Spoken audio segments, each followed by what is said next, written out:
Number 808. Meltan, the Hex Nut Pokémon. They live as a group, but when the time comes, one strong Meltan will absorb all the others and evolve. Terrifying. Fantastic. I mean, hey, you got to do what you got to do. Survival of the fittest if you're a Meltan. God, this thing. On one hand, I think I'd love to hug it, but on another hand, I think I'd like to throw it in the bin. That cannibalism portion certainly explains how it gets those extra nuts when it evolves. I don't know what to think on this one, honestly. It seems to be very obviously based on a nut, as in the metal part of like nuts and bolts, etc. But also there's some kind of insulated wiring coming off it as a tail. It has a floating eye, just the one. And also its body seems to be based on mercury, which, if anyone doesn't know, is a silvery metal that is liquid at room temperature. Yeah, I was thinking mercury at first, although looking at the rest of the design, I wonder if it's actually meant to be like solder. When you get solder hot, it's metal and liquid for a moment, which would fit with the kind of, I guess, construction theme of it all. Yeah, that honestly makes a lot more sense. Unlike mercury, which really is mostly good for poisoning yourself by accident.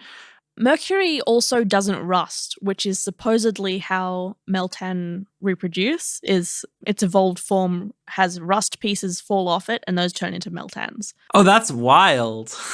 Yeah, that answers my question about how the hell they got mercury to rust. But right, yeah, so if it's just like normal solder, which is some metal, I don't know. Let me look it up. Tin and lead. Wait, lead? Well, there are lead-free ones that have tin, copper, bismuth, indium, zinc, antimony. I'm going to say it's tin. Whatever it's got in it, it's determined to poison you. My word for this Pokemon is Ditto. It is in the Ditto pose, isn't it? Well, it is, and the body, funnily enough, does look like Ditto, pretty hauntingly similar to Ditto, but there's actually a little more to that. So this Pokemon is the only Pokemon who originated in Pokemon Go. What? This Pokemon was first introduced in Pokemon Go. And the way that it was introduced was suddenly Ditto in the wild would appear as Meltan. So it's like this mystery Pokemon, and then you catch it and it would just be a Ditto.